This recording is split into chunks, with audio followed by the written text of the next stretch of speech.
Most people think of hormones and imagine your thyroid, estrogen, or testosterone. But there's one hormone imbalance that's often completely overlooked. And it might explain why you're exhausted, anxious, and unable to sleep, even though your lab tests look normal. Now, today, I'll show you the subtle signs your stress hormones are secretly out of balance and what you can do to fix it. In modern medicine, we call these your stress hormones. But in Chinese medicine, we've been talking about it for 2,000 years. Only we call it something different. Hey guys, I'm Dr. Alex Hein, board licensed doctor of acupuncture and traditional Chinese medicine, and author of the health book Master the Day. Let's jump in. You know, the subtle signs of burnout and hormone imbalance often show up very, very quietly. A very common scenario I see in my clinic in Los Angeles is that patients will come in and they'll say, I got all my labs, my PCP, my doctor says everything's fine, but I don't feel fine. I feel like crap. Now, I usually tell them, if you feel like crap and you feel like you're falling apart, trust that feeling and not the labs. And one of the reasons for that is that while there are specialized labs that can deal with, for example, like the Dutch test, which will assess certain levels of hormones, you can get a salivary cortisol test or a serum blood test for cortisol. That will truly show objectively, scientifically, if you have high stress hormones. A lot of the rudimentary testing doesn't. And a lot of just your general day-to-day health checkups will not actually show your levels of stress hormones and really assess your level of burnout and exhaustion. So one of my patients came in and she said, you know, I feel like absolute crap. I feel like garbage, but my labs are fine. In fact, I've heard this hundreds of times just in the last few years. From my assessment in traditional Chinese medicine, this woman's fatigue was coming from her digestive system and probably her blood sugar. That wasn't going to show up typically on the general labs. Her blood sugar, her glucose was a part of the testing. But from my point of view, a lot of the formulas that we would use to treat her problems treated her digestive system. So it fixed the microbiome, the gut-brain connection, as well as treated her HPA axis. A lot of what you think of as like chronic dysregulated stress hormones, her adrenals. After about 4 weeks of treating her energy picked up, and after about 3 to 6 months, she felt the best she had felt in years. And that was with her labs being normal.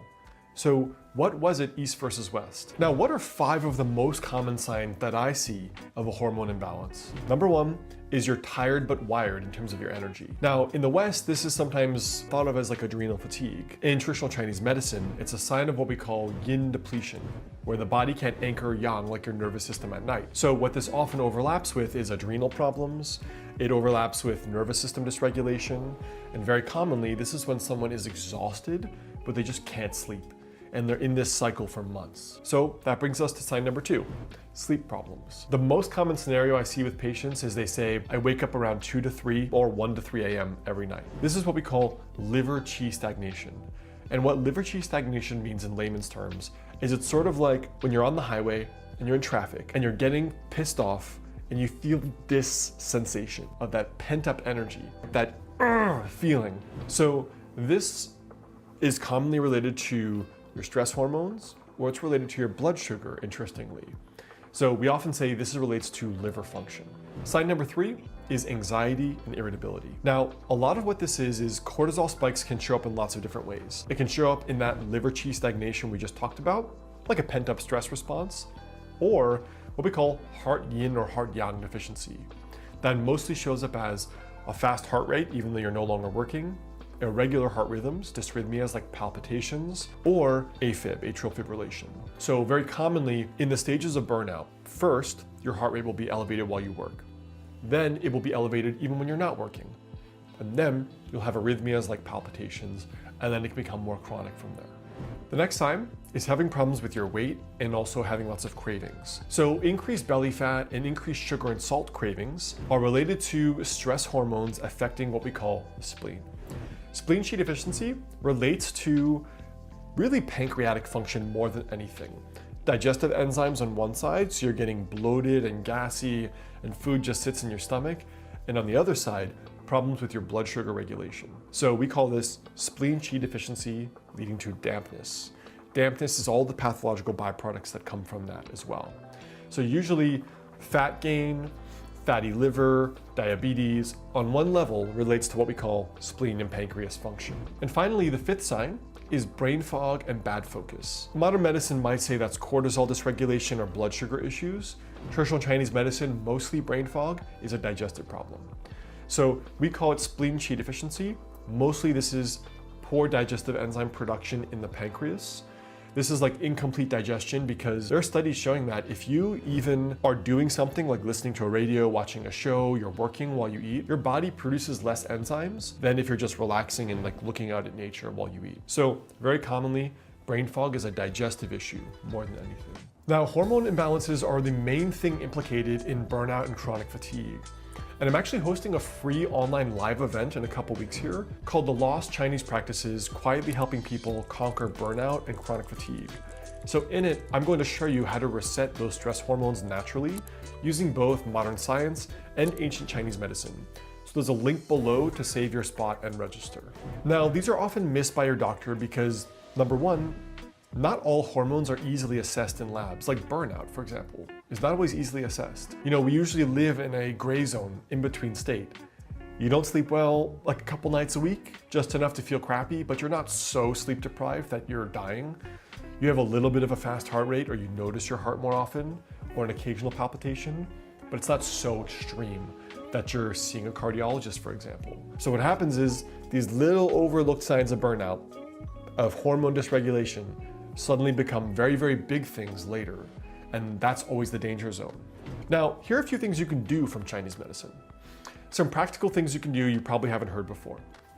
The first is nightly foot soaks. This is a very, very Chinese thing. In Chinese medicine, the kidneys are the root of your battery charge and resilience. And one of the best ways to support just a regulated nervous system is actually through your feet. So every night, what you can do is fill a basin with hot water, toss in a handful of ginger slices or even mugwort leaves, and soak your feet for about 15 minutes. That warming of the feet is often a traditional folk remedy for insomnia. It's viewed as drawing the energy down, grounding the body, and it signals to your stress system, hey, it's safe now, you can let go. Here's a blanket, some hot cocoa, just relax. If you're the type who wakes up at 2 or 3 a.m. with your mind racing, this is a good kind of folk remedy. The second is do some acupressure. 2 points are especially powerful for stress. One is right here between the eyebrows, called yin tang. The other one is on the sole of your foot, called kidney 1. Now, basically you want to spend 2 or 3 minutes massaging each point before bed. Yin tang, we say, quiets the racing mind. And kidney 1, let's see my yoga skills, guys. You ready for this? Kidney 1. Yeah, I shoot videos barefoot, did you know? Kidney 1 right there, the balls of the feet, actually is like drawing the energy out of the head into the feet and grounding them. So you can massage like this. And I often tell my patients, you know, it's like pulling the plug on just a buzzing or overcharged brain. So that's kidney 1 right in there. And the third thing is to eat more black foods. This one is weird, but it's fun because it's so simple. So in Chinese medicine, foods are classified based on color, taste, and their kind of quote temperature, called the qi. Black foods are said to go straight to your kidneys, so think of it like stabilizing your adrenals and stress response.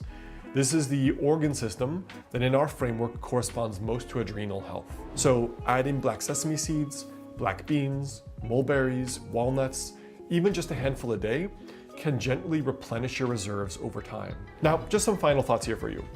These everyday symptoms aren't random. They're signs of a stress hormone imbalance. And in Chinese medicine, we've treated this for centuries under names like kidney yin deficiency. No matter what you call it, once you reset this system, your energy, your sleep, and your peace of mind come back.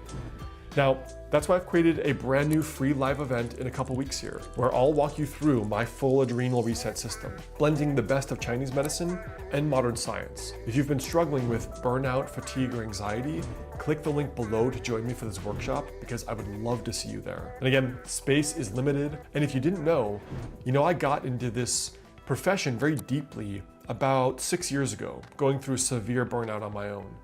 Finishing up my doctorate while being one of the few students to work 20 hours a week to not die in student debt. I had actually gotten into severe burnout where I had heart palpitations every day. I developed an arrhythmia for 5 years. I had insomnia every night, could only sleep 3 to 4 hours uninterrupted. Eventually I ended up developing clinical insomnia, clinical anxiety, and clinical depression, all 3. And at the end developed chronic fatigue syndrome because my thyroid was having problems. What I'm going to share in this workshop is if I knew that, my illness would have only lasted maybe 6 months instead of 5 years. So I'm going to share my story, herbs, foods, minerals, supplements, qigong practices, east and west, how we can fix this. So make sure you join me live. There's a link below the video to join. And if stress and burnout is a major problem for you, I have a great related video here, my 7 favorite foods and herbs to lower your cortisol stress hormone.